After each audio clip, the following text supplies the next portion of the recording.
It's your boy, Jeff Jones. You know who it is. The one and only upset specialist in the house, Thomas Boykin. Yeah. Always ever and ever, Mr. Mike Jones.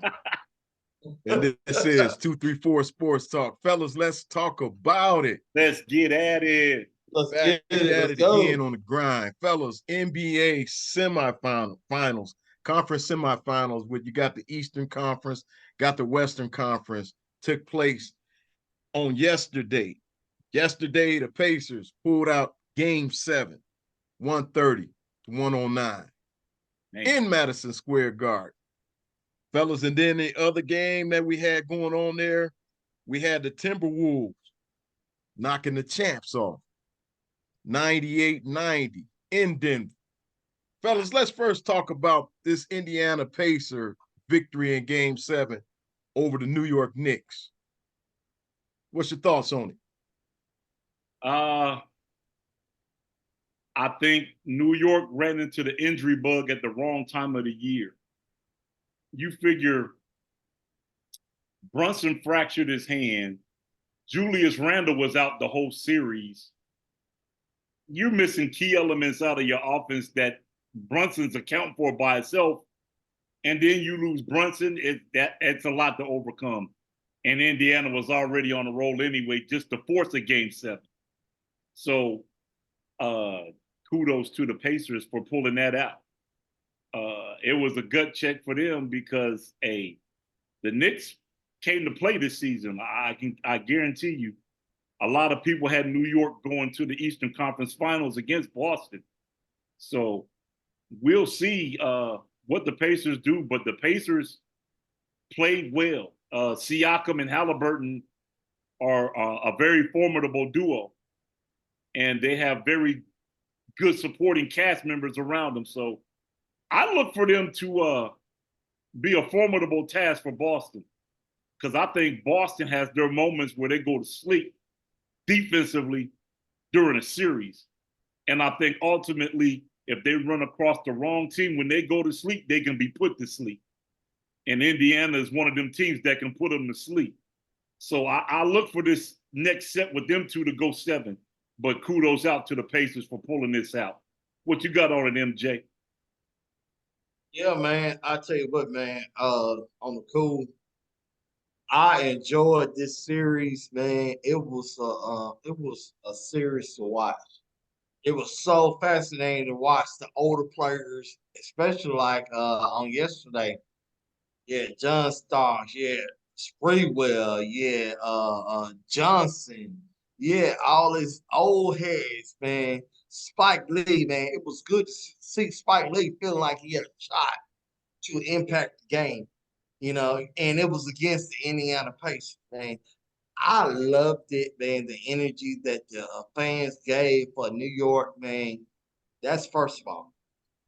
Second of all, as far as the game was concerned, man, New York sick. They had a ton of injuries going into the series, and I think that it finally showed up. I think, Indiana, you know what I'm saying? We looked at that game, the last series that they played, and we thought, against Milwaukee, that they should have done a little more. They should have blown this series out early and often. But man, after watching Indiana, man, throughout this series, man, they showed me that they is a formidable opponent that can actually play ball. Man, Siakam, I mean, that brother is still cold. I think he said he's a dude that I don't know who's gonna guard him, man. I don't know if you put Brown on him with the Boston Celtics series or whatnot, but Indiana showed me that they can play ball. I just think that they are still young. And Halliburton is a dog, bro. That dude is a dog. You know what I'm saying? But they all young. They're young. Now they're going up against Boston. But like I said, we talking about the game for the New York series. I just think that New York sit and I just don't think they had enough with what they had on the court. Bronson, he gave it. I think he count. Man, they bottled him up. Man, he couldn't. They just take away who they had. Hart, Hart, man, he seemed, man, he wasn't on like he was normally be on. So yeah, and the thing about it was Indiana jumped out to the, and I called Mr. Thomas Boyd because I told him, I said, Thomas, I said, do you think Indiana's gonna be able to hold this 20-point lead to be able to finish this out in the fourth quarter? Tom was like, well, I'm not really for sure. I said, man, because they jumped on this lead early and they beat them a game or two ago, with a big lead. I said, I hope they don't get the big head. You know what I'm saying? Tom, he felt like they probably could maintain that. I mean, do you remember me talking to you about that, Oh Thomas? yeah, absolutely, absolutely. So what you think? How did they handle the pressure? I think they handled it well. They handled the pressure well, but the the key injury was Brunson breaking his hand during the course of that third and fourth quarter. That changed the whole concept of the game because now New York has to scrap for points because they don't have a scrappy score. And Brunson is that scrappy score that gets you tough buckets and tough jump shots and awkward angle shots. They didn't have that. So now that makes them kind of one dimensional and the offense struggled mightily behind it. So Indiana was able to maintain the lead and actually pull away. So kudos to the Pacers for, I mean, injuries happen sometimes at the worst possible moment, but I mean, they still had to take advantage and walk through the door to win the game. So kudos to them for winning the game. But listen, Tom. I'm gonna say, and I'm still gonna say about the Knicks. They are on the right trajectory in getting Oh, that absolutely. organization back to where it used to be. You know what I'm saying? And Absolutely. when you can bring fellow former players that come in, man, and get excited about seeing these guys in the playoffs, I mean that's saying enough too. So look, I hope that their organization sit and build off of this. You know, they've been an organization that should be one of the performing in playoffs and should be playing in championship games. You know what I'm saying? I don't think, as a fan, I wouldn't be. I mean, of course, you want your team to advance, but at the end of the day, man, you gotta be proud of the Knicks, man, for what they did this season, Oh, man. absolutely. They even in the playoffs, they superseded expectation with the injuries that they Absolutely. Absolutely. Can't take nothing away from the season the Knicks had. It was an outstanding season for them. They haven't been this relevant in a long time. So I mean, even with renewing this rivalry with the Indiana Pacers, with Reggie Miller always cutting them off at the throat, uh, had. it was just a good sight to see the Knicks back in relevancy. Yep, I agree. What you think about Jeff? Well, looking at this game, what really stood out to me is the points in the paint. 52-38, Indiana in favor of them. And then when you look at the 3-point shooting, the Knicks shot 37.1% to the Pacers 54.2%. Yeah, Those two things really stood out to me. And of course, you guys, you talked about the injuries. It's just one of them things, man, where that injury bug could just show up at any time, and that could change the series, man. And there's no excuses. You still gotta be the next man up because everybody knows there's no excuses. But yeah, man, my hats off to those guys, man. Indiana, They beat my Bucks, and then here it is, they beat the Knicks, and now, man, they finna face Boston. But these guys are pretty good. And once again, Mike, you talked about it. The Knicks, they headed in the right direction. They just hope they hold their head up high, man. Absolutely. All right, fellas, we had another series go on yesterday. Well, that ended yesterday, and the champs got knocked out. Denver getting beat 98-90 by the Minnesota Timberwolves. Fellas blowing the 20-point lead, might I add. When we look at this game, fellas, what comes to mind about this game? Certainly, what has to come into play is the Minnesota defense because they made sure Joker scrapped and struggled for everything he got. I don't think Murray even shot the ball that well yesterday. But kudos off to Minnesota because it wasn't all about Ant this time. It was about every other player stepping up and making sure that they were able to advance. I think the key to this series was Game 6 because I think when you beat a champion by 45 points, which you have never seen an NBA champion lose by 45 points in a series during a series. And at one point in that game, they were down by 50. So I think, to me, Minnesota kind of took all their heart out of Game 6. Yeah, they went in at halftime with a 15-point lead, but we all know in basketball, 15 points is nothing. Anytime you go in by 15 or 20 points, that's doable. That's just paying attention to detail, tightening up defenses, and making shots, which is what Minnesota did. Tightened up defenses, make shots. So kudos off to Minnesota. We're going to have a brand new, well, semi-brand new champ, depending upon who wins it, because ironically, we got two teams now that haven't won a championship and two teams that have won a championship playing against each other. So we'll see what happens. But somehow or another, in my mindset, and I'll go back to a previous show we did, I said that Minnesota, the winner of this NBA championship would come down to between the winner of Minnesota and Denver. I still think Minnesota has enough to get it done and win this championship. Even with the caliber talent that Boston has, I still think Minnesota pulls this off. What you got on it, MJ?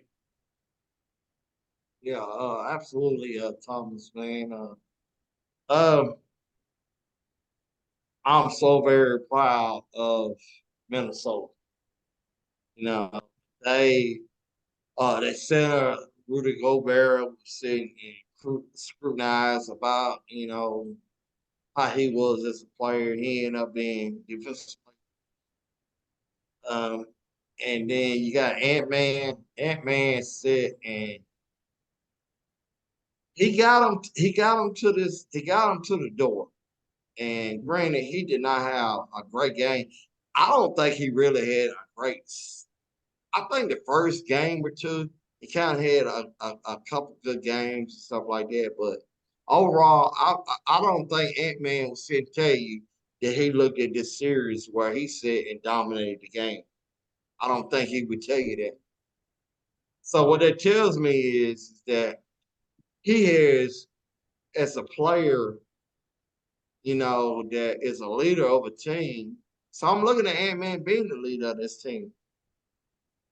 When you're a leader of a team, you sit and you try to get your other teammates involved in winning a championship. And that means motivating them, telling them they are better than what they are, just stuff that we don't really, it's not talked about a lot in the locker rooms and stuff like that. I think Ant-Man instilled some confidence in those other players to where they stepped up. Absolutely. They stepped up to the plate because I don't think he had a good game No. yesterday, and I really don't think Rudy had an outstanding game. I mean, there was other players that stepped up and actually won that ball game for them. The You know big, what I mean? I think Big Cat was the key. Big Cat was the key factor, one of the key factors in them coming back. Yeah, it had to be somebody else. And then Thomas also, listen, when I'm saying this too, man, when you look at Minnesota, man, we knew going into this series that the Joker was going to sit and have some problems with the big men. They still had Jordan on the bench. You know what I mean? I don't know if he got to play any minutes during the series, but you could throw so many big men at the Joker, and that Joker had a couple games where he said was just outstanding. You know what I mean? And the thing about it is, you sit up and you say, okay, man, Murray for Denver. Murray just didn't really. I don't know what Murray's situation was this series. It seemed like he disappeared. Ant-Man was the problem with him in this series because if you looked at that series, Ant-Man clamped him up. Because it was something, man. Everything.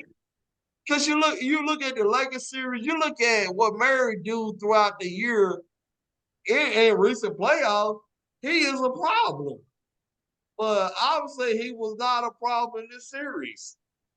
Ant-Man made sure he wasn't no problem this series.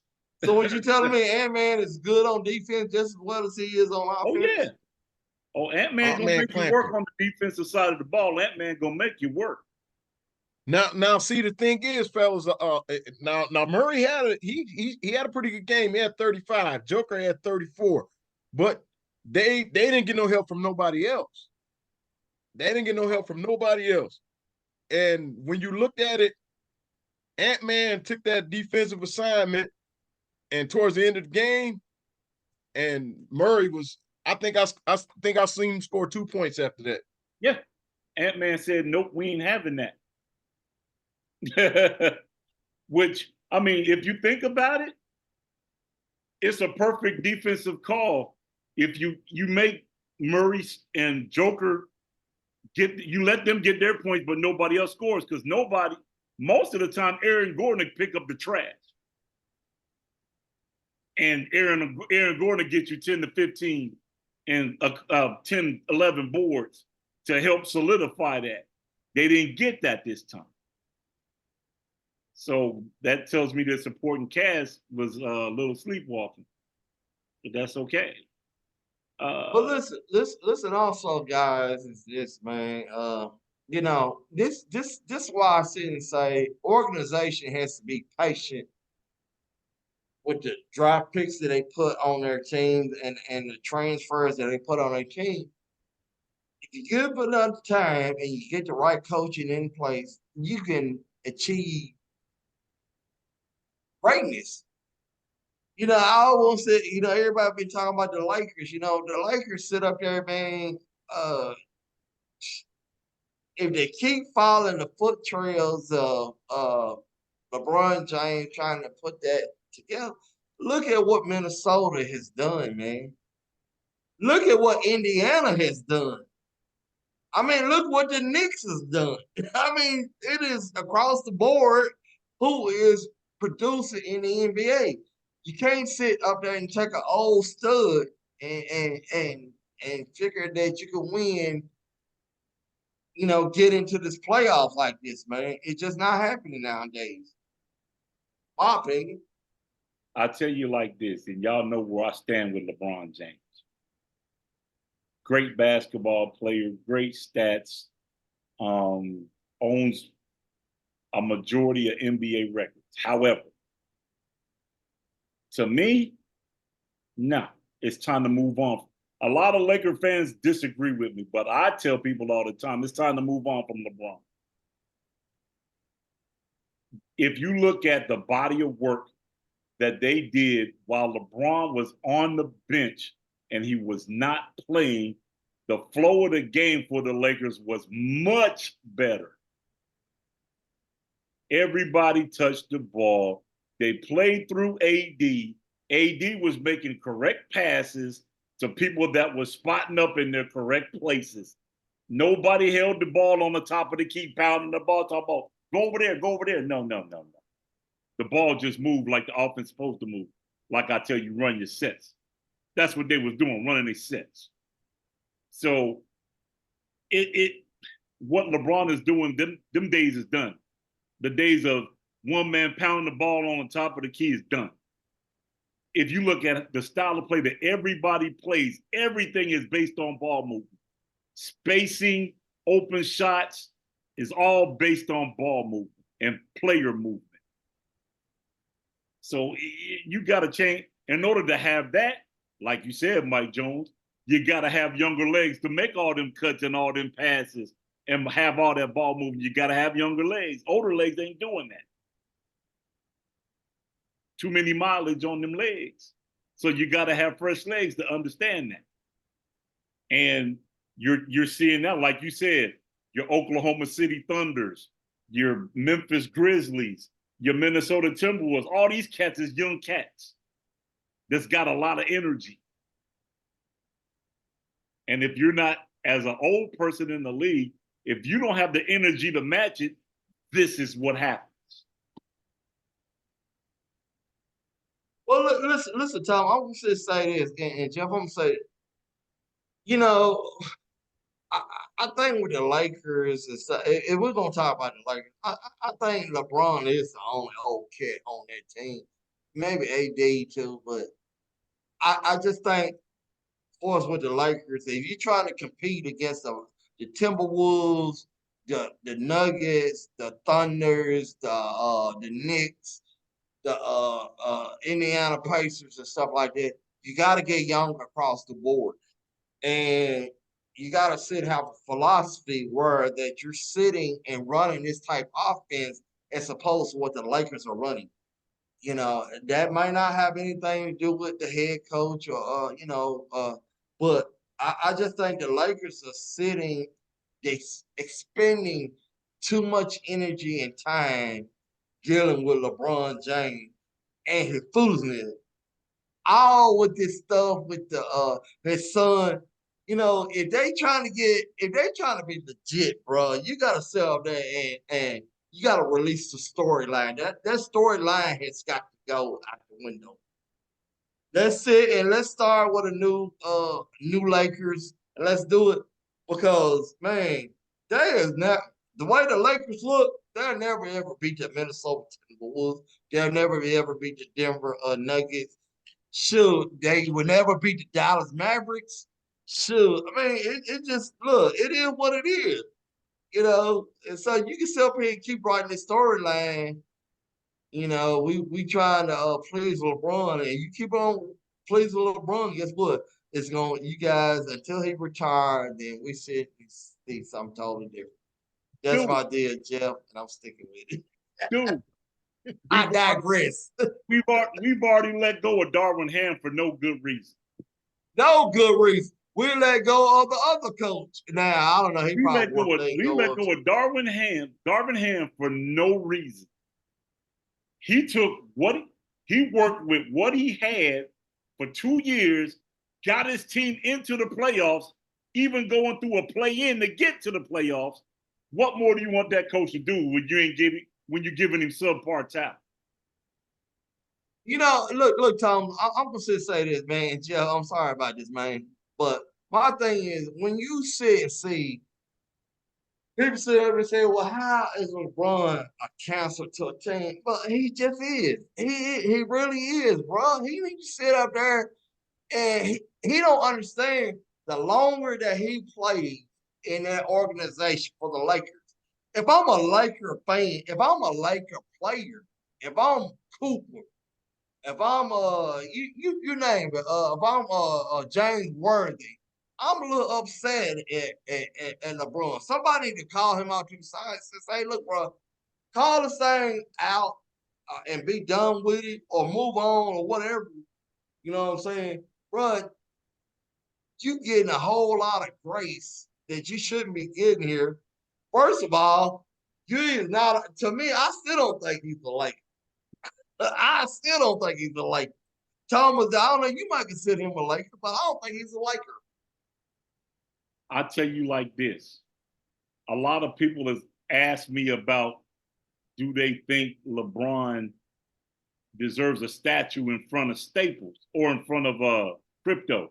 I told them, no, he's not done enough to do that. He hasn't played with the Lakers long enough to do that. Absolutely. And if you wanted to be on a Laker Mount Rushmore, if you look at the Laker Mount Rushmore, every Laker on the Laker Mount Rushmore has won more than one title as a Laker.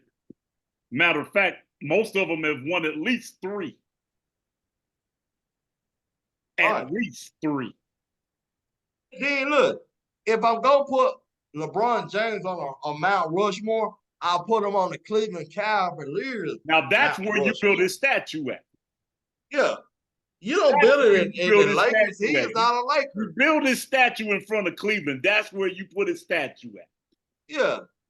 You don't build it in the Lakers, and I don't think he can do enough. Even And I don't think you can even put 40,000 points, that still don't put him above Kareem.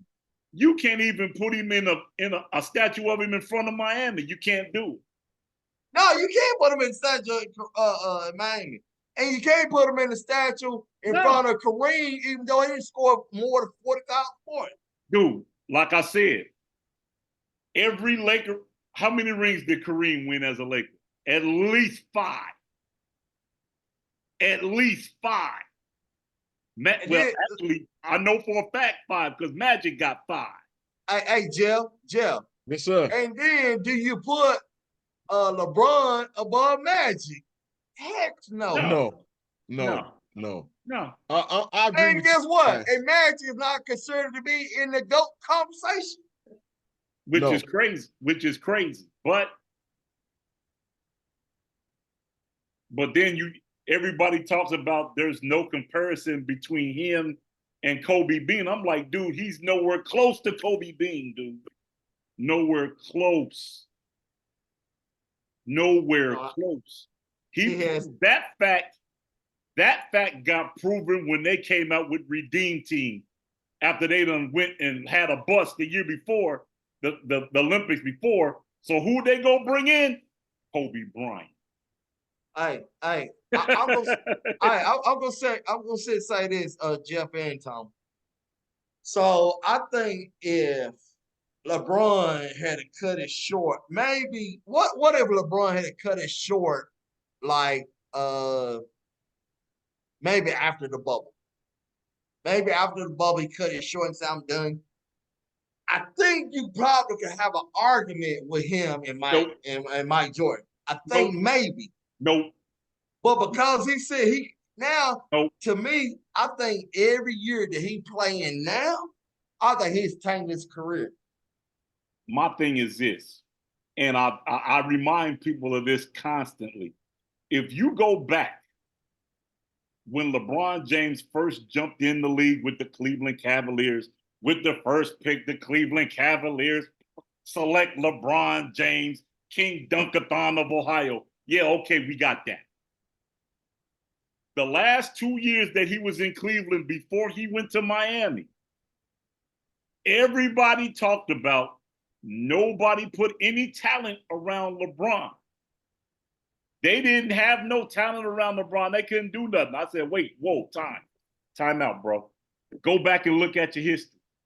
Them 2 years before he went to Miami, they had the best record in the league 2 years running. You don't have the best record in the league 2 years running with no talent. Your problem is you didn't have the ability to close. That was your problem. If he'd have stayed his whole stint in Cleveland, the dude would have been a megastar because he wound up winning one in Cleveland anyway. All he had to do was wait and get the rest of the talent together, and he'd have had it, point blank. But what did he do? I'm going to take my talents to South Beach because now I want to play on a loaded team to make sure I win a championship. Yeah, you didn't want to put the work in, bro. You wanted to hand it to you. Michael Jordan had to get the work done before he won a title. He had to go through years of punishment and upgrading at outside positions Come on, man. The only person that didn't have to wait their time was Magic. Magic went into a loaded team. Hey, Tom, I'm gonna tell you something else too. A lot of people didn't want to play with Mike either. Mike didn't want to. And Mike could have had Barton would have loved to play with Jordan them back in the day. Mike didn't want that. Mike said, no, I defer. Give me some old regular players, and we sit up there and we'll make what we got. I know what type of players that I need around me. You know what I mean? He didn't want superstars around him. Even He though just Scotty wanted developed. certain kind of qual. I mean, he wanted look, and these was no name players. That was, people sat there and talking about what Mike Jordan had Dennis Rodman. Well, before he had Dennis Rodman, he had Will Perdue. He had all these other players. He had Bill Cartwright. Yeah, Cartwright and all them cats. Bill man. Weddington. Yeah. That. Come on, man. Mike wasn't trying to have a loaded squad to come play with him. The only thing that Mike had that was to his benefit was 3-point shooting. That he didn't learn to use until later. But he always had 3-point shooters around him that he didn't choose to use. Because he always had your Craig Hodges, your Bird songs. He always had 3-point shooters, Paxson, Kerr. Come on, man. The dude was always surrounded with shooters. Not to use them. Until it was necessary. Until the one series, Mike was like, be ready because I'm going to kick you the ball on the kicker. He's like, I'm gonna be ready. I'm going to knock it down. Swung the ball over to him, knock it down. Same thing he did with Paxson. Swing the ball over, Paxson, knock it down. The dude has shooters. Hey, so Jeff, so basically what I'm getting at is this. The Lakers will not be able to compete in this era with LeBron making decisions on that team. It's just not gonna happen. We will not gonna happen. No, we will not. We will not go anywhere. I'm a Laker fan. You know me. I speak it like it is. Until we make that move away from LeBron, we're not going anywhere. We're gonna be spinning the wheels in the duck, going through the same process like we did last year. Get to the play-in and play a #1 seed and get eliminated. Yep. No, but this time around next year you're gonna have Bronny coming out of G League every now and that's even worse. And that's even worse. Oh wow! Look, come on, man. Look at the body of work Bronny did. Bronny ain't dominating the college game, so how are you gonna dominate the pro game? Well, he ain't gonna dominate. I mean, we get that part, but what they want. See, they want what LeBron wants, and that lady, man, I can't think of the owner name. Her, whatever last name is. Jenny Buss. Jenny Buss. Is it Stephanie? Jenny. Jeannie Buss. Jenny Buss. So Jenny said want to give, she feel like LeBron has earned the right to sit and make some calls. Absolutely what they put on the team. Absolutely not. But listen, Tom. Listen, Tom. So LeBron has been doing this for, I think, for the last 5 years. I heard a PR person said, "No, LeBron is not picking and choosing the players that's going to be on this team." Yeah, that's hogwash. That's hogwash. I think that's a lie. That's hogwash, dude. Just like he could have saved Darvin Ham's job, but did he choose to save Darvin Ham's job? No. Why? I don't know. Because there was speculation that, well, in LeBron's eyes, Darvin Ham didn't know what he was doing.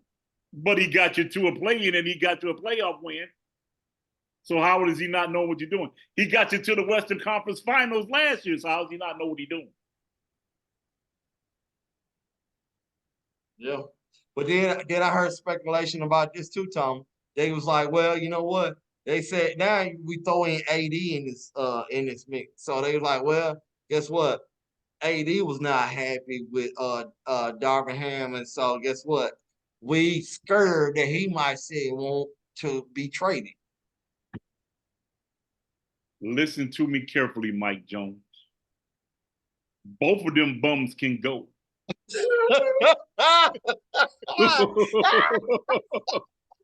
Both of them bums can go because one's going One's gonna complain about something sore.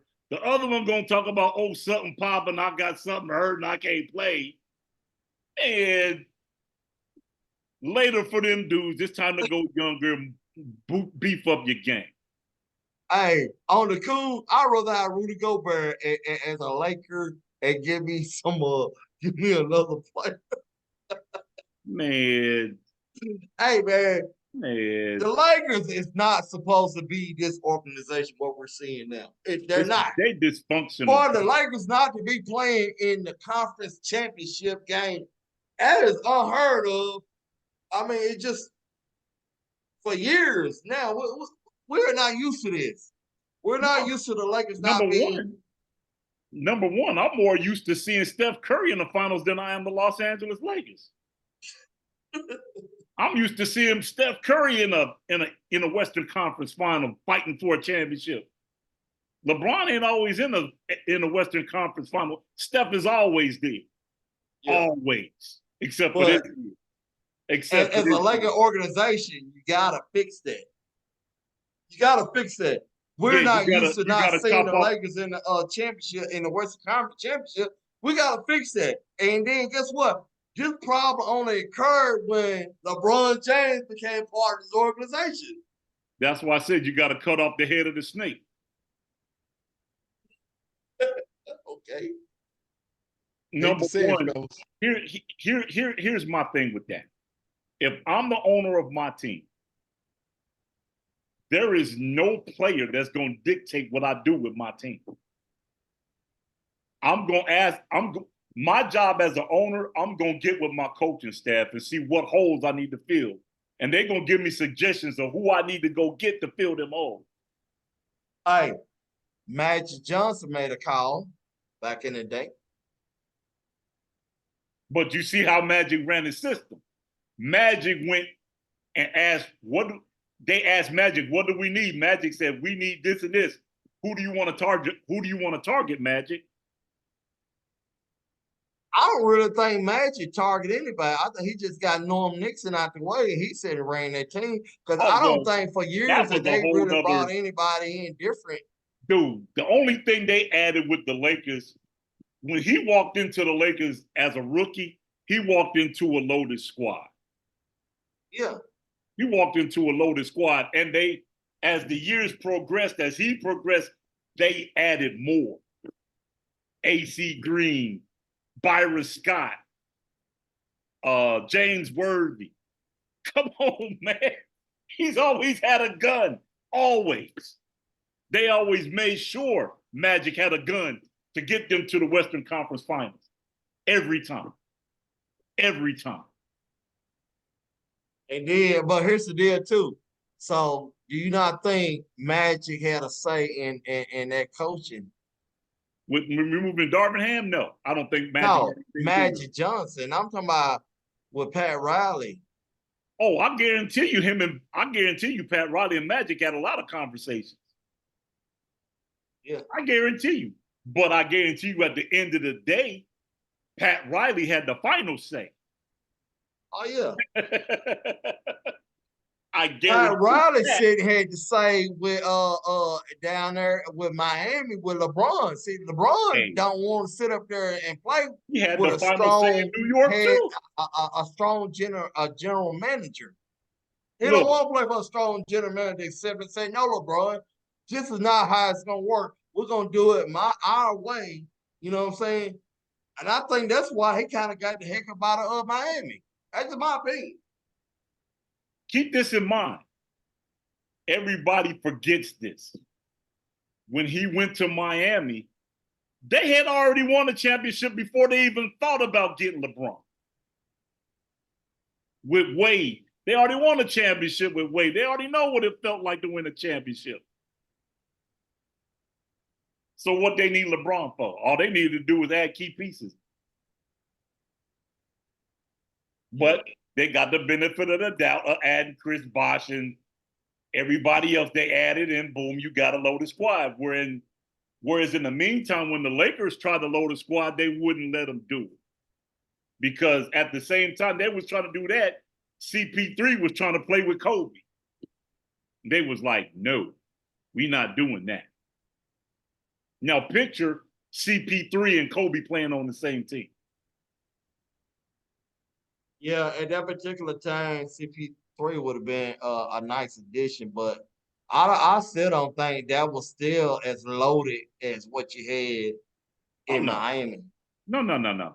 The after Magic and them, the next loaded Laker team that we had was Shaq, Kobe, Ori, all them cats when we was running 3-peats. Yeah, Fox and Shaw and all them dogs. That's when we was doing damage.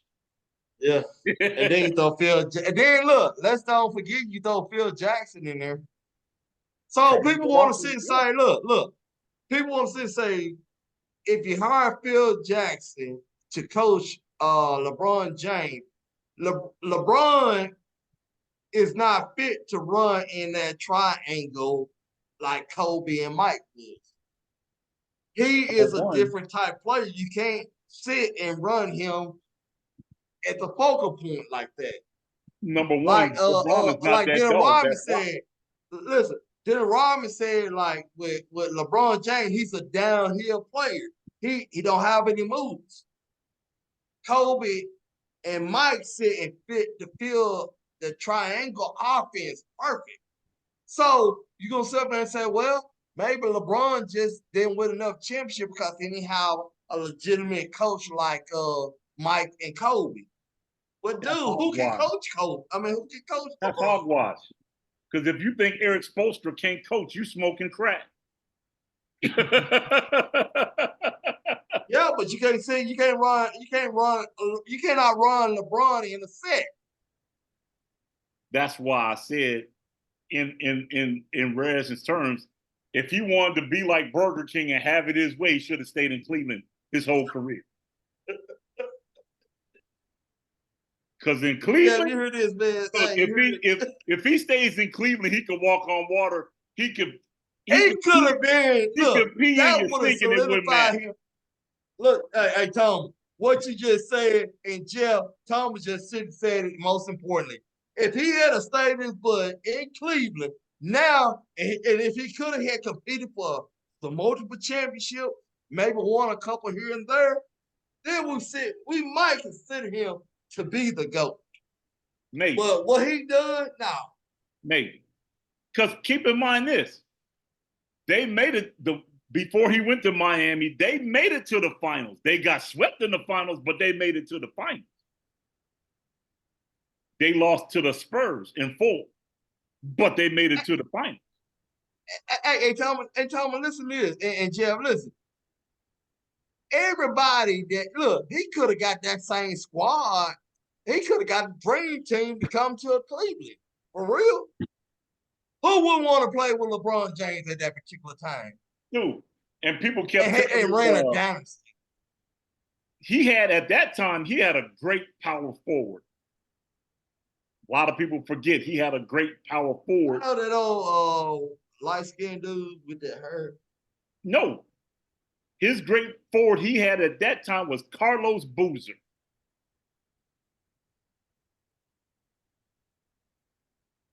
Come on, man.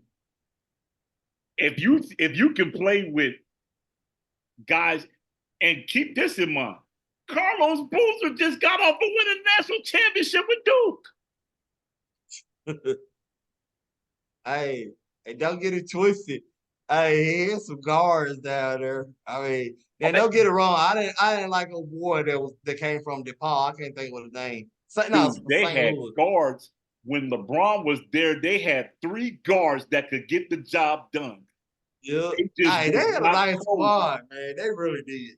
They had a very nice squad. Everybody. Yeah, but look, listen, Tom. I'm going to tell you what happened with that squad was. I'm gonna tell you what happened with that squad was Boston sit and make that trade. Am I right, John? Yeah, they did make the trade, and that's when the big 3 came in. And then LeBron was like, okay, well, guess what? They gonna do that, and I'm gonna sit up here. But see, LeBron could have bought the big 3 to Cleveland. But no, he choose to go to Miami. Exactly. He choose to take his talent to South Beach.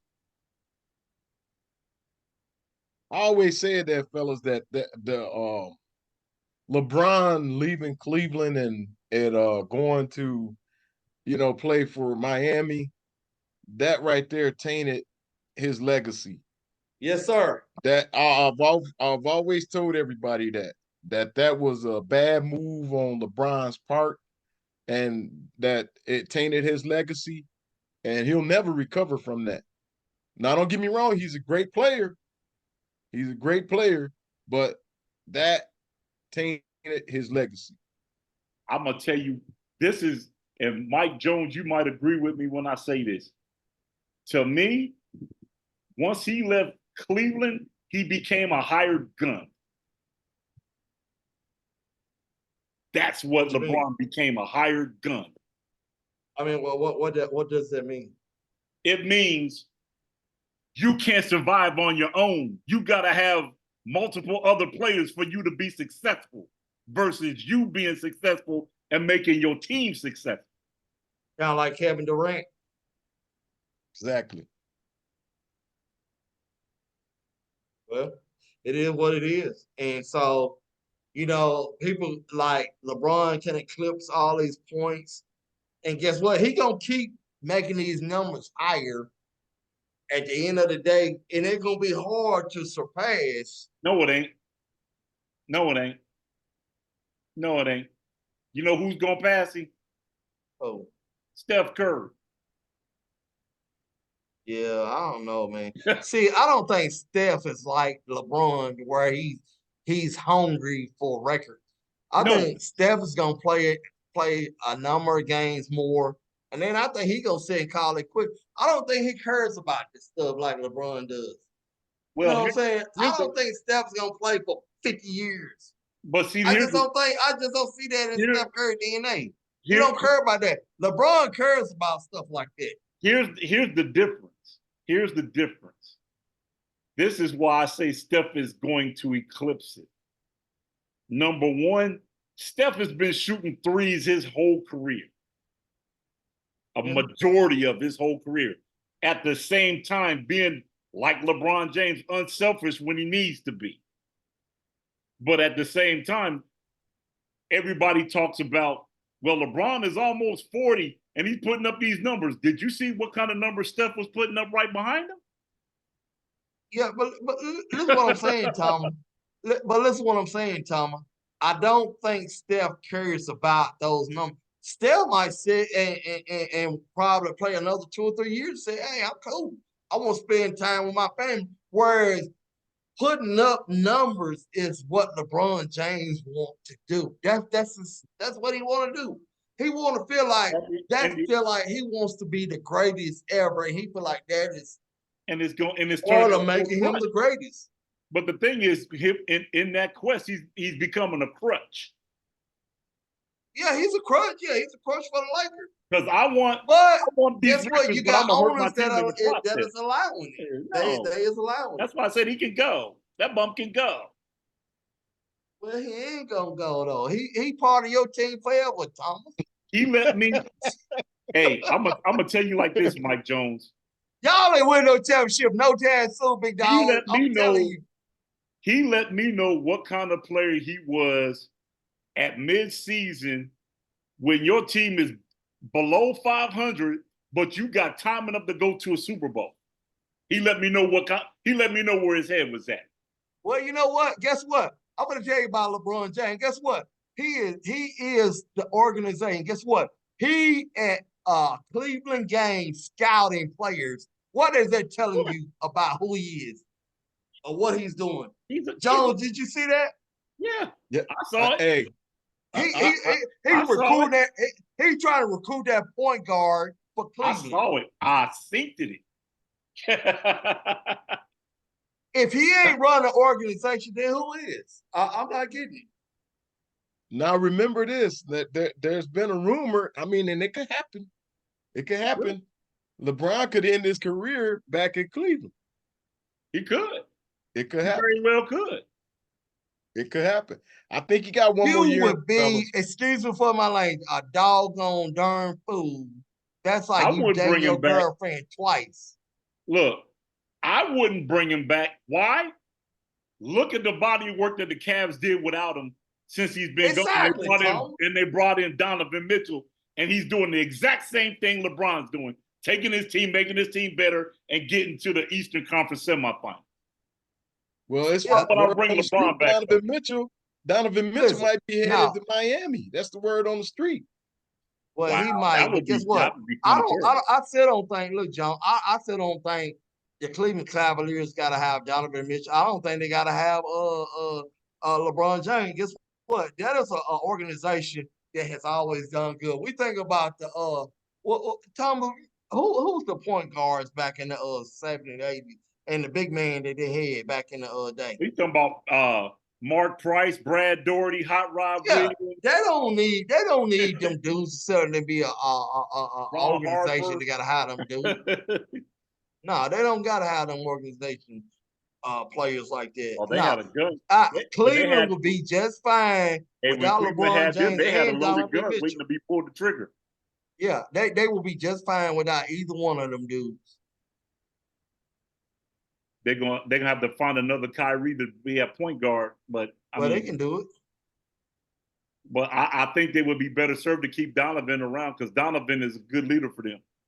Yeah, they got to keep Donovan around. So I would keep Donovan. Ain't nobody trying to sit and pay no LeBron James to come back there and play with his son. Who cares about that? And he's a coach killer. He's a team wrecker. I don't want him. I really don't want him in the arena. Look, I'm gonna tell him like this: take your talents to the crib, yo. Yeah, he don't want you. Yeah, something else. Man, I'm gonna tell you, hey, that's John, what you do. Jeff Jones. Hey, I think the only team that might entertain that situation with him and the son. And then I'm hearing, look, throughout the pro scout, they talking about Bronny is not. Even though he has a good workout thing, they watch him in scrimmage. They say he at best is a backup, and then not only just a backup. I mean, what team is trying to pick up a backup? You know, and then you talk about Scottie Pippen's son, Thomas. Scottie Pippen's son is way better than LeBron. He's going to be, mark my words, you heard it here first. Bronny is going to the G League. That's where he's going. Pretty much. Guess what? If I want to play with my son on multiple games, and I'm LeBron you better James, dump yourself down in the G League. You better dump yourself down in the G League so you can play with him. Yeah. You heard that? Hey, Jeff, you heard it first, right? No, bro. I hear it. No, bro. You go to the G League to play with your son with the Thundercats of Toronto or somebody. Of course, him playing on a legitimate squad. Don't even get me started on this guy, man. You already got me on a tangent on this guy, man. Let that go, man. Let that go. What team he gonna play on in the NBA where he gonna play with his mom? Man, let that go. The Lakers, when they gonna play? Who they gonna play where he getting on the court? We can beat the Memphis Grizzlies. That's who we can beat. Man, you ain't beat no Memphis Grizzlies with no. LeBron James. What they gonna do? They gonna be hey. And then the thing about it, if you get the two on the court, you already know they ain't passing the ball to nobody but to each other. Ain't nobody get the ball with them two. Yo, wow, man. Yo, wow. Ain't nobody get the ball with them two. Hey, they gonna run the court. You gonna pass it, I'm gonna pass it back, you jack it. When I get it back next time, you jack it. That's what you do. That's how we do this, man. That's how we do this. Man, AD ain't getting the ball. Ain't nobody getting the ball but Bronny and LeBron. Oh, wow. Hey, that's my thought, and I'm sticking with it, Big Jeff. All right, fellas. Yo, wow, man. All right. Man, let's talk about this boxing. Let's talk about this fight, man. Man, Tyson Fury, Usyk took it. I mean, they went at it for the heavyweight, the unified, might I add, heavyweight championship of the world. Yes, sir. Fellas, tell me what you thought about this undisputed heavyweight fight between Tyson Fury and Usyk. Tyson Fury played with him and got burnt. That's what happens when you play with your food. You get burnt. I like that. When you go to the barbecue grill, you expect to cook. You don't expect to burn yourself. So when he went to the ring, he's supposed to be cooking. He's supposed to be eating. He's supposed to be on his A game. He over there, cheese. My man said, ding, wake up, fool. Okay. So now he's fully awoke and understands, okay, wait, I'm not the heavyweight champ no more. No, because you played with your food and you got cooked. So now you got to wait on a rematch clause, and now you're going to be more serious because you done got cooked the first time. And if you think that dude is not going to be prepared the second time to get you, you smoking. Because he's going to be more prepared to get you this time. I'm just saying. But kudos out to him for winning the fight on the he did enough damage to win on a split decision, which means what? How many times do you hear of a champion losing on a split decision? And might I add, there was some controversy with the judge giving Tyson Fury that scoring him higher than Usyk, because clearly he shouldn't have never scored that. Exactly. So bottom line, kudos to Usyk for winning the title and going out handling business and not playing with his food. Tyson gonna learn. It's a time to joke and it's a time to be serious. When you in this ring and you defending the championship, it's time to be serious. This ain't time to be joking. Ask Mike Tyson that. He went in there clowning. Guess what happened? Buster said, see ya. That's why you never go in the ring not prepared to cook. What you got on the mic, Jay? Yeah, Big Tom, I agree with you, man. Hey, you kind of funny, bro. Hey, he was in that ring clowning and dancing and doing all type of stuff. Tyson Fury was, man, and the opponent, he was like he wasn't fazed by that joke. Mm-mm. But what I did notice as far as with that fight, man, was that Tyson Fury lost a lot of weight to fight that match. So it seemed like he kind of either he lost the weight and he just didn't get in shape, or he lost the weight and he got in shape. But I think that he was well prepared for the fight. It seemed like he just said he lost it, man, late into the bouts, man. You know what I mean? Because he was doing pretty good, I thought, you know. And well, the thing about it is, I'm not understanding why Tyson Fury is still boxing, honestly. And then you had told me, Tom, you said, well, he's a champion, right? Because I'm the Gypsy King. I'm the king of this. Yeah. It's money. Yeah, it's money. Absolutely. Yeah. Absolutely. But listen, guys, and I told Thomas this early today. I said I feel like Wilder could sit from what I seen in this boxing match and the weight how he looked in the weight category. I thought Wilder could sit and probably Thomas said, "Nah, he'll want no more Tyson Fury," but I think Wilder could have beat this cat on Saturday night. That's just my opinion. What you think about it, Jeff? I'm gonna say this right here, bro. The last 3 times we've seen Tyson Fury, he has been very susceptible to big shots. And all it's gonna take is the wrong person to catch him with a big shot, and he's done. Usyk caught him with a 2-piece, but he didn't catch him with a shot to make him buckle his legs. Yeah. He gonna fool around and catch one of these cats is gonna catch him and buckle them legs, and he ain't gonna be able to get up. Yeah, hey, Tom, that's what I'm talking about. I think the right guy in a heavyweight bout, I just don't. The way I saw him this past weekend, I think he is susceptible to getting knocked out. Oh, absolutely. Oh, absolutely. Fellas, Without question, he is. Without Usyk, question, he is. Usyk had him, y'all, the 9th round. Usyk had him. Usyk caught him with the two-piece time and then started beating the man around the ring. The man wouldn't go down, but Usyk was beating him around that ring. And then the ref stepped in, gave him a standing 8 count. And then it just so happened that the round was about to end. So he was able to get back together, collect his thoughts, and finish the fight. But the fight, truthfully, should have been stopped because he wasn't defending himself. And that's what, yeah. Because, He see, beat him like he owed him money in that 9th round. Usyk beat Tyson Fury like he owed him money, and he came to collect his debt, and he ain't have it. I ain't got it, man. Hey, Michelle, let me ask you this question. And I think I asked Thomas this earlier today.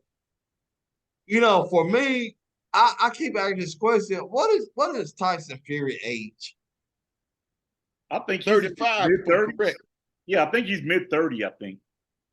Okay, so this opponent that he fought the other night, what was his age? I think Usyk is late 20s, I think. Man, it just and then He's I either just mid or don't late. get it. I thought he was either mid or late 20s. I just don't get how this dude. You know, Usyk is man. Like I said, 37 years I old. would give him Usyk is some love. 37? This is 37 years old. Who Usyk 37? is? Usyk. Tyson Fury is 35. Wow. Wow. Listen, the thing, the kid can fight. Usyk can fight. Tyson Fury, he knew this going in. And Tyson Fury had him hurt early in the fight. I thought Tyson Fury was dominating that fight early. And then when he had him hurt, he didn't take advantage of it. He's playing games. And I said, man, he should have took that cat out because this man is dangerous. This guy is just not no run-of-the-mill boxer, man. This guy can fight. Yeah. Like I said, going in there playing with your food and get cooked, get burnt playing with your food. It just don't serve no purpose. They ain't in there to showboat. You in there to handle business. Listen, Tom. Having said that, I'm like this. You know, I've always been giving Tyson Fury a whole lot of credit.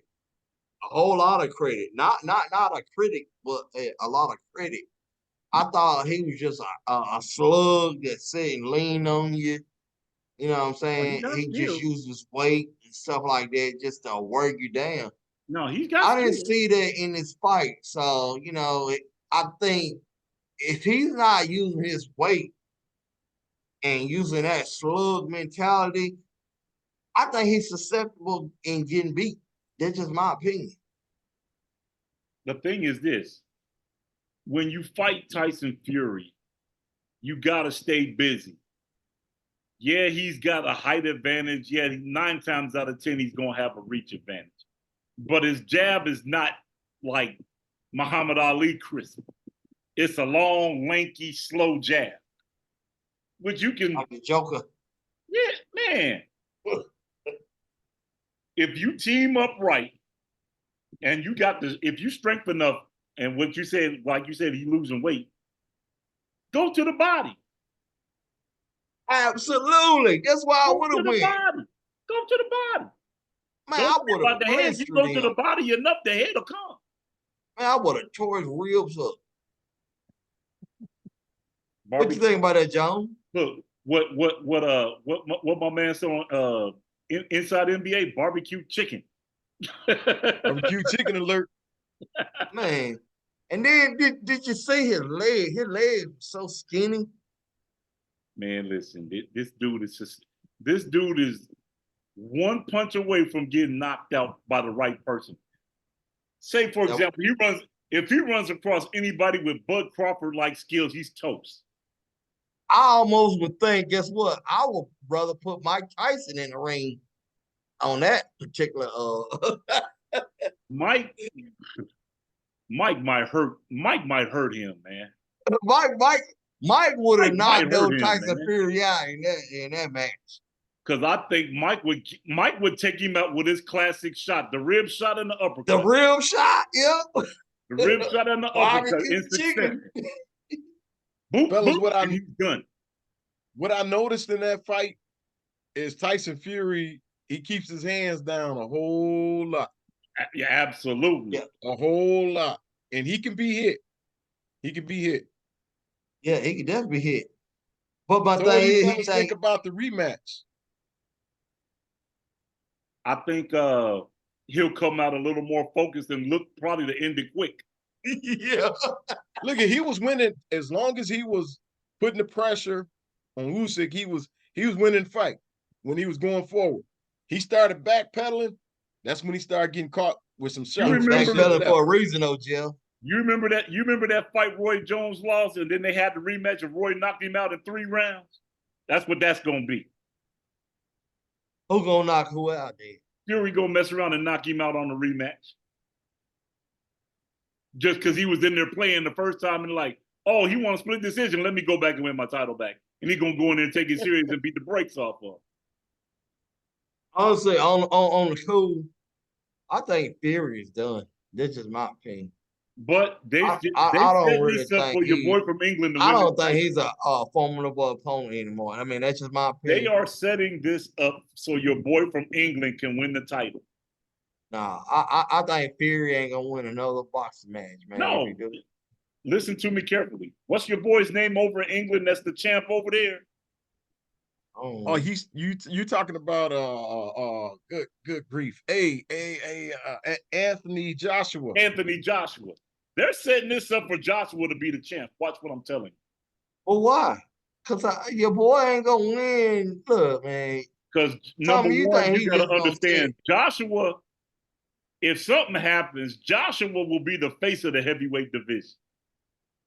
Okay. All right, but anyway, look. And also the youngest in the heavyweight division.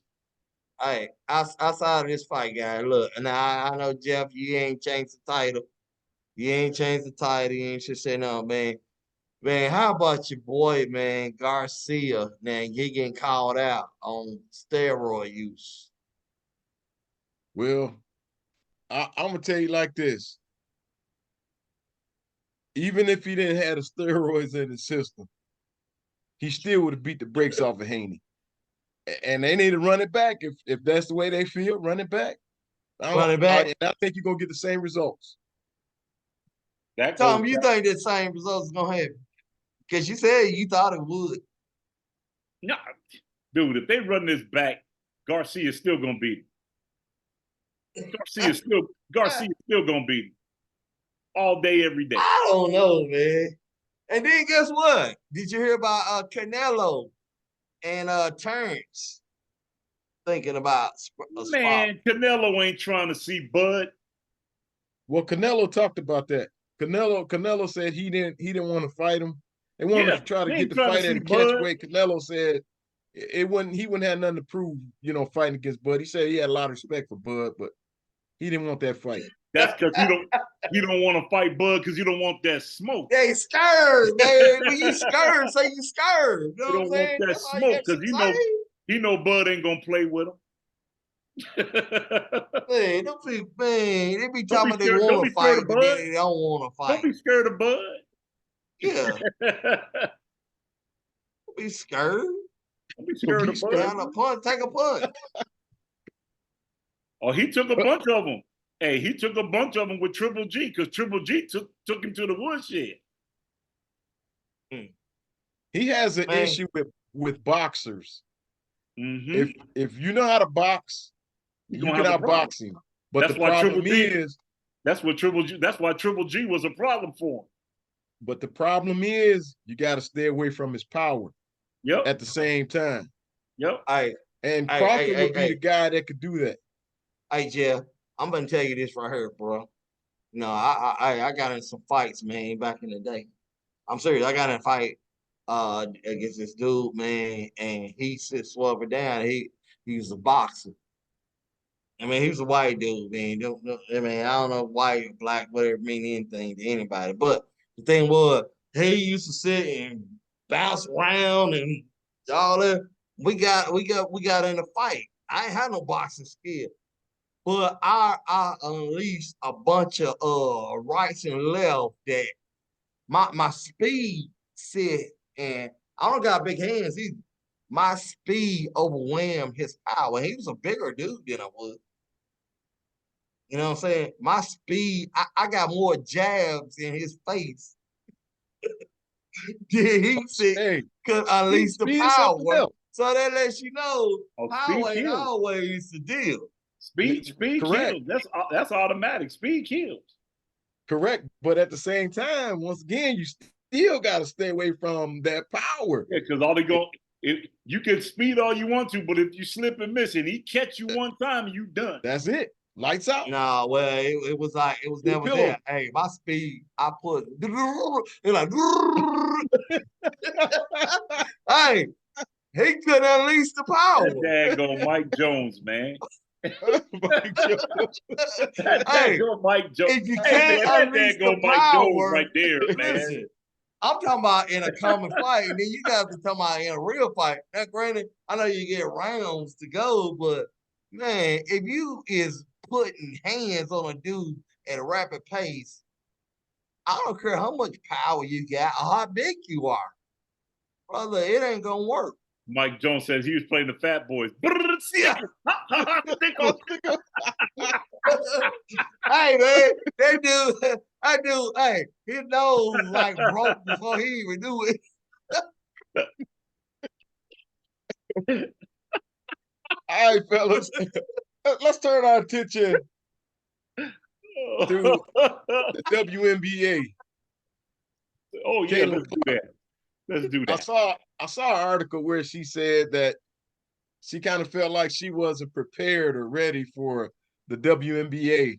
Fellas, as we look at Caitlin Clark, and I'll tell you guys, I think she changed the game. A lot of people are hating on her, and I don't understand that because she brought a new crowd to the WNBA. She brought a lot Absolutely. of spotlight to the WNBA, and now the Absolutely. WNBA is making a whole lot of money. I'm talking about to the point where they have to, when she's playing, they have to change the arena because they Bringing the try to get followers. more fans, accommodate more fans. Yeah. So when we look at her and what she's doing in the WNBA, do you fellas think that she's ready, or do you think that she can't make it in the WNBA? No, she absolutely can play in the WNBA. Absolutely. She can play. I'm not gonna sit and down Caitlin Clark for making it in the WNBA. She set all-time college marks. She shows she's a consummate teammate. She knows how to play with team. She knows how to take upon herself leadership roles. She's gonna be a great WNBA star, period.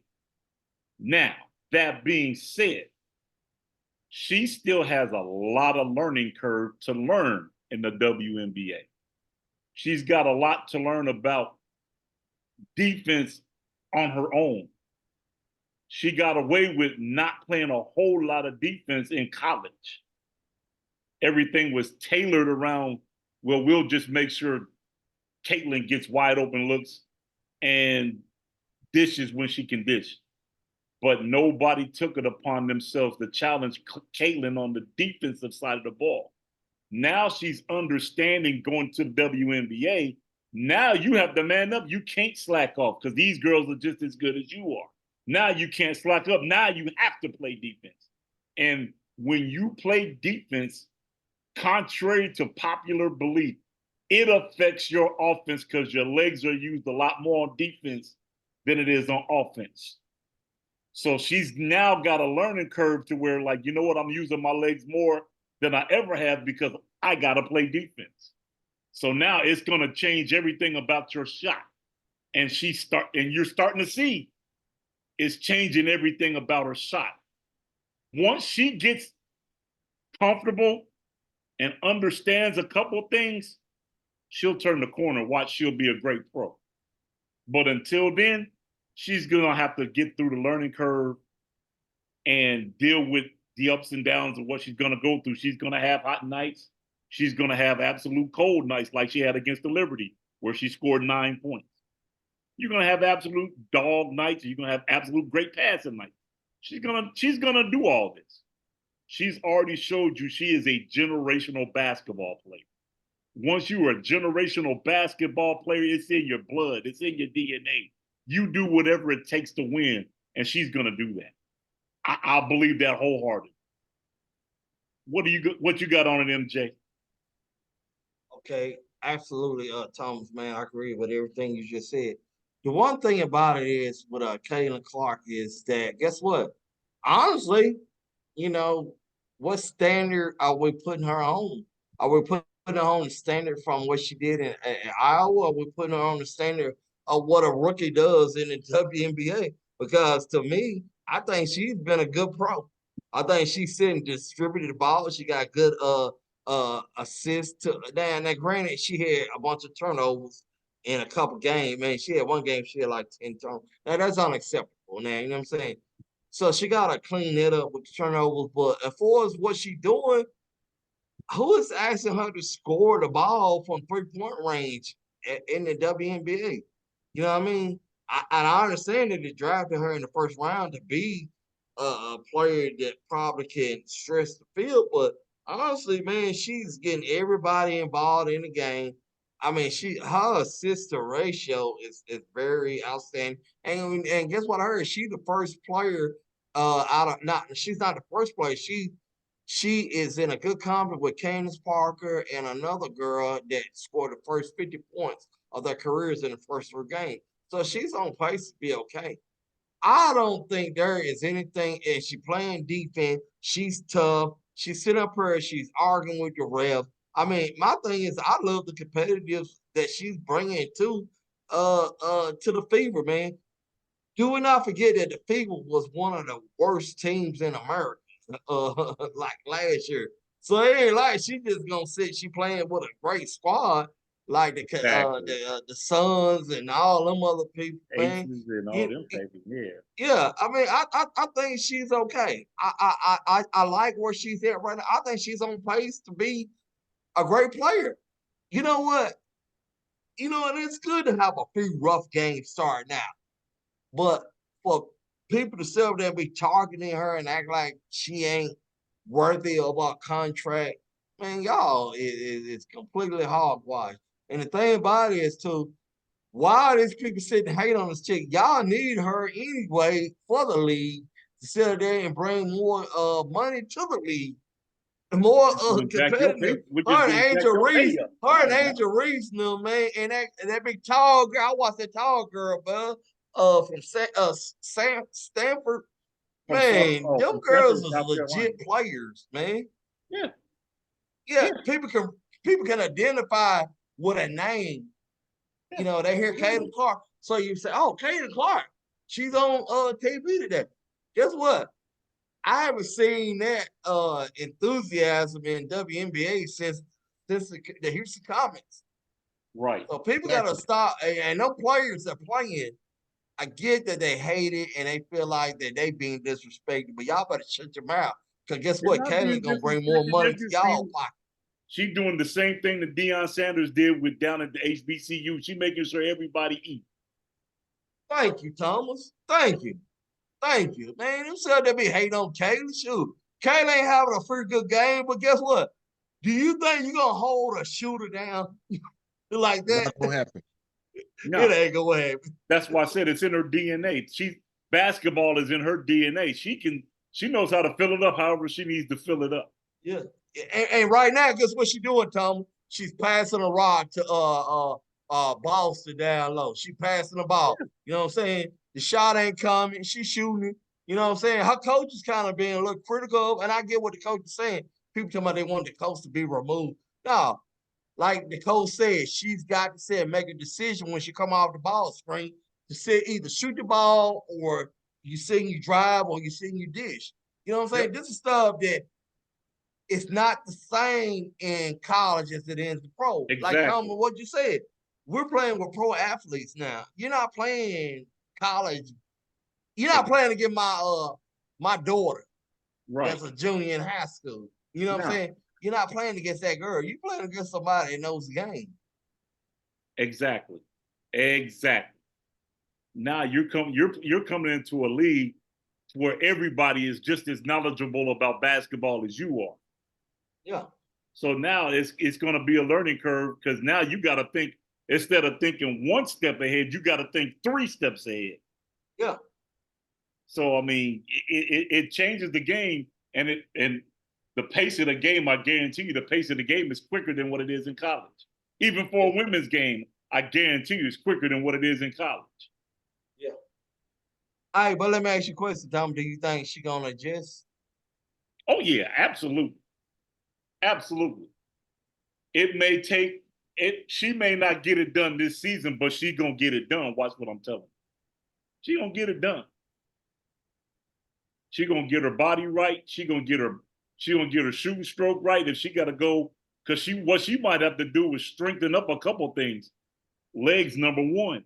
Because number one, now you're gonna, like I just said earlier, you're gonna use your legs more to play defense. So now what you're gonna have to do, tighten your legs up.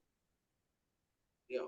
And Tom, like you said, I can't have you on if I'm a WNBA coach, I can't have you on the court if you can't play defense. I can't have you on the court. I don't care how good of a shooter You're a you are. liability on defense if you are. Yeah. And that's where I can't. everybody's gonna attack. Yeah, exactly. So I can't have you on the court, even though you probably is a great shooter. I gotta say have you more on defense. That's just my opinion. You can be a great shooter, but if you can't play D, like I tell people, if I'm coaching, what good are you if you score 30 and give up 30? Right. Jeff, what you think about it? Would you keep, in the second quarter one game, I saw now in the first quarter, I saw that the coach said solid for most of the game. I think she'll be okay. Just like you guys talked about it. This is man, it's like culture shock. Exactly. When do you guys remember when you first went from junior high to high school? It was culture shock. We're military. Thomas, you and I, we've been to foreign countries. You go to another country, it's like, oh, okay, you know, and it's like that with her being in the WNBA now. It's Yep. culture shock, and she has to get used to the elements, that she's Hey, hey, in now, hey, the Jeff. environment that she's in. Hey, Jeff, I'm gonna give the floor back to you. I'm finna give it back to you, and then I would digress. But man, I was man when I went from the ninth grade. I was in the ninth grade. Our season was over, kind of like our college. I was in the ninth grade, so the head coach they was getting ready to play in the state tournament. So they took like me and 2 other guys off of the freshman squad and put us on the varsity squad in basketball. Mm-hmm. So we had 2 days of practice. Can I tell you, practice? I don't know what Allen Iverson was talking about. We talking about practice. That practice broke me down, bro. Man, them dudes were bullying me, man. Them guards, they was coming at me. I mean, they was like putting their show. They like, come on, little freshman, come on, man. They were running over me. They was, man, I was out of breath. I couldn't breathe. I had never played. Them dudes seemed like they were some grown A men. And they were they were varsity guys, man. They bullied me and you could tell, and they bullied not only me, they bullied the other 2 guys that was 6'7" and 6'6" dudes. That they picked 3 of us. Mm-hmm. Man, I'm telling you, if you ain't used to that atmosphere, that game, it is a whooping. It is a whooping on you. I was prepared. That's what it is for her. I mean, like I said, because you got to think, man, everybody's talking about Caitlin Clark. So the WNBA players, what do you think they focusing on? They said, okay, they circling the calendar and they saying, wait till we play her, because they want to prove a point. They want to let them know that, this ain't college no more. And just like what you were talking about. So once she takes those bumps, once she takes those bruises, once she learns the game, learns the pace of the game, she gonna be all right. She'll be all right. She got to get them calluses on her on her hand. Because Yes, see, sir.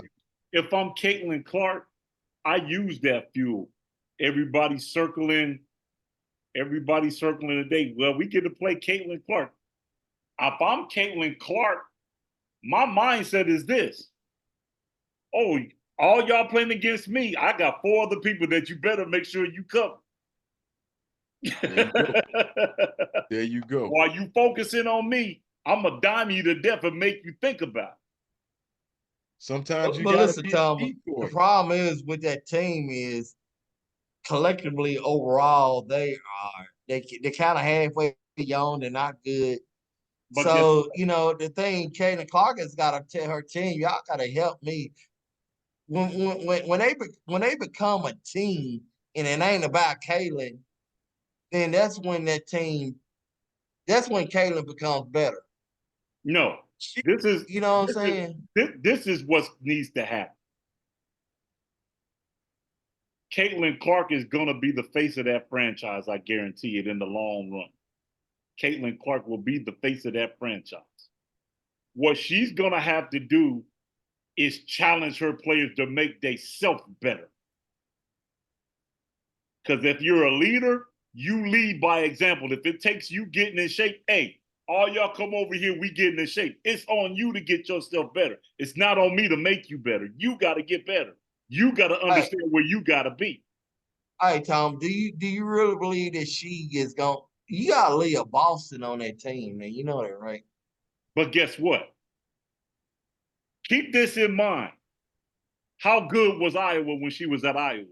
Iowa wasn't the best team on the planet.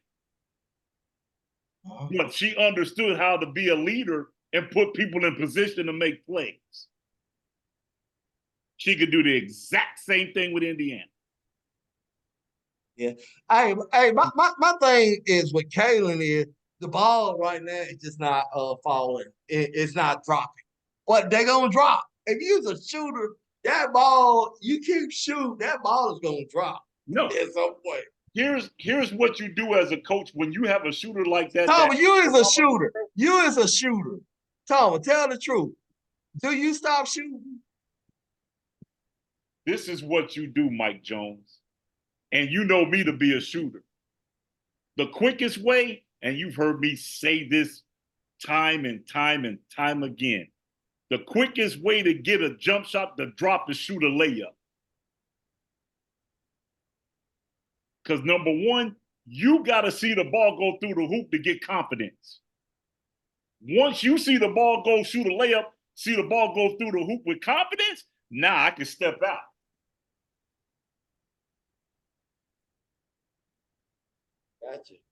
Gotcha. So you're not always going to be able to step out on the floor and shoot a 24-foot jump shot every time and it goes down. It don't work like that. Shoot, man. If I shoot enough of them, I will. It might work here and there. But as I tell you this, I'll make this point to you, Mike Jones. How good did it help John Starks in the finals with Houston? It didn't. Hey, but look, John Stark will shoot you in or he'll shoot you out of a game. We knew this. Listen, if I'm coaching that team, you're at 0 for 7. Stop shooting jump shots. Drive to the basket. Hey, but here's the deal. I don't tell Kaylin Clark to not shoot. I want Kaylin to do what she did in college. I want Kaylin to, like the coach said, when you sit and you come off with that ball screen, you got a split decision. You're either gonna sit and give it to my low post, a cutter, or you're gonna sit and you're gonna have to pull up. Don't be not decisive on what you're gonna do. And I think that's what the problem she's having right now. You know what that sounds like? She's overthinking it. Don't think it, just do it. If you see it, be about it. If you don't see it, shoot it. If you see a driving lane, drive it. Get contact, draw a foul, shoot a free throw. That's how you get rhythm. Yep. That's how you get rhythm. And then, like, look, and then the coach was saying, hey, Jeff, she was saying that Kaylin Clark, now, I don't know what she was doing at Iowa. She's talking about she's kind of dancing around with the basketball. You know, like she's getting the ball, either you're going to catch it and shoot, in rhythm, or she driving in and she trying to be like a Steph Curry a little bit. She dipping in, dipping out. That's what she tried to be. But like I What'd you say, said, Jeff? She's got to learn. She got to learn. Simple and plain. If the game is going to come to her, I mean, the girl can play basketball, no doubt. The game's got to come to her. To her. No ifs, ands, and buts about that. Yeah, it's just all about. Look at when you went on any job that we went on, we didn't know right away how to do that job. We learned that job. Once we learned that job, we were able to do that job with our eyes closed. And she's got to learn how to play in the WNBA. That's just how it is. Exactly. Once she gets that down, she's gonna be lethal. I'm telling you, she's gonna be lethal when she's done. By the time it's done, she's gonna be lethal. She's gonna be a problem. Hey, and here's the deal. Here's another deal. Like, people said that, well, the WNBA has had stars. I mean, Taurasi, man, that chick could gun. I mean, she been gunning from day one. You know what I mean? So Caitlin Clark come in and they paying her all this money. For you women, y'all gotta sit and accept the love. Shoot, bring in that money for the WNBA. Stop hating. Shoot, stop hating on Caitlin Clark getting his money, because guess what? Now you might can renegotiate your contract to get halfway what she doing. You know what I'm saying? Man, women and men, all of us, man, we hate on each other, boy. And the WNBA needs a Caitlin. They needed her, whether she performs well or not. Hey, they need Angel Reese. Angel Reese is gonna be a great pro. But I watched that girl out of Stanford. She already is a great pro. Hey, what's her name, Tom? You know what I'm talking about? Which one? That tall white girl from Stanford. Oh yeah, I know what you're talking about. Yeah, I forget her name, but yeah, man, she blocking. Man, how tall is she? Jeff, do you know how tall she is? I'm not even sure. No, sir. Man, that chick was blocking shots, shooting threes and everything. I think she's like 5'9", 5'10". No way. Nah, she got to be 6'5". I don't think she's that tall. I don't think she's that tall. I know she ain't no 5'9". Now that do I know. So she tall there. She playing center. You already know, bro. Well, Stanford had the other black chick that was just as good that everybody slept on. Well, the one that was dunking the basketball? No. She played with the girl that you're talking about now. She played with her last year. Oh, really? Yeah, she was just as good. Hey, man. So here's the deal. We got to promote the WNBA, man, as much as we can, man. I think this year right here I think the last time I really been paying some attention to WNBA was when the Houston Comets played ball.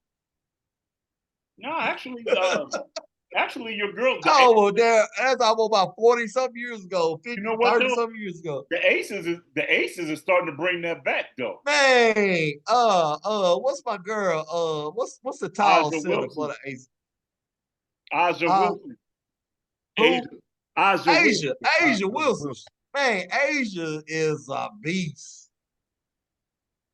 Hey, that whole team. What everybody says, Asia is a beast, but that whole squad is a beast. They got that whole team is a squad. You sure right. I watched them on Saturday. They got a squad, dude. I'm telling you, they got a squad. Hey, what you gonna say, John? Mike, you talking about Cameron Brink? She's 6'4". Yeah, Brink. How tall is she? I'm bad with names. She's 6'4". Yeah. Yeah, she tall. Hey, she taller than me. Taller than me.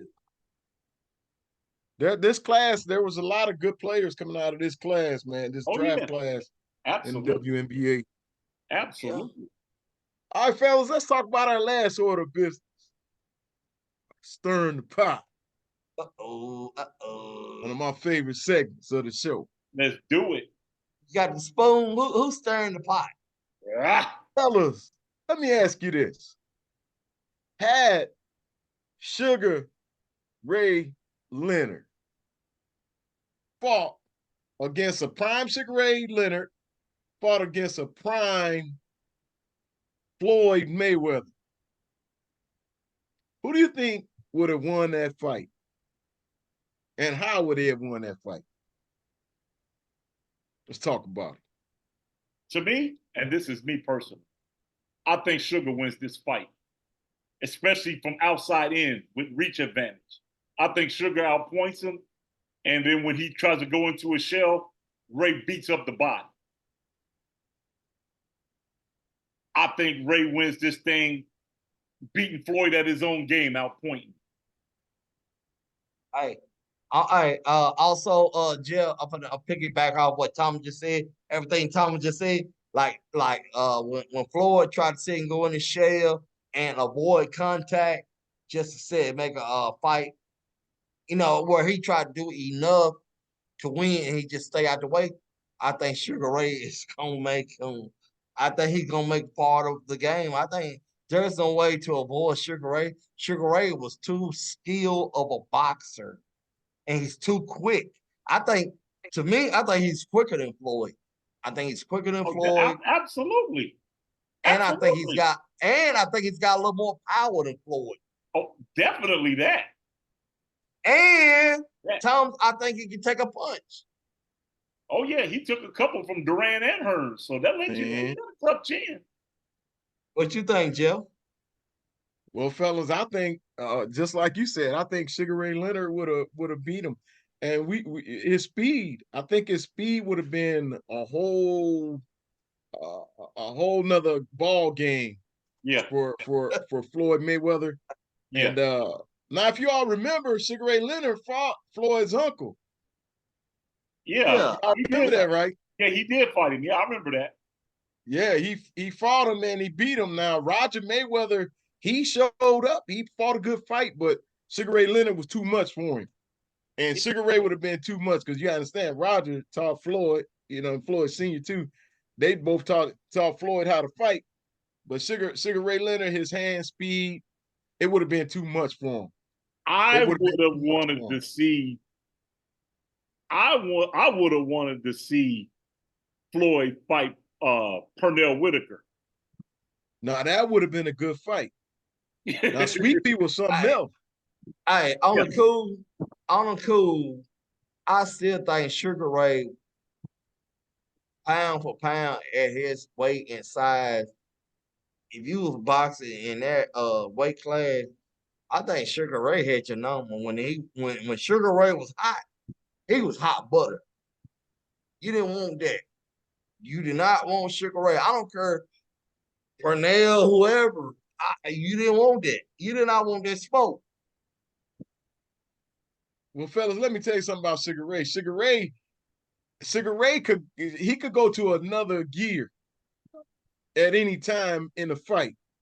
I mean, point and exact, when he fought Tommy Hitman Hearns, he was behind. He knew he was losing the fight.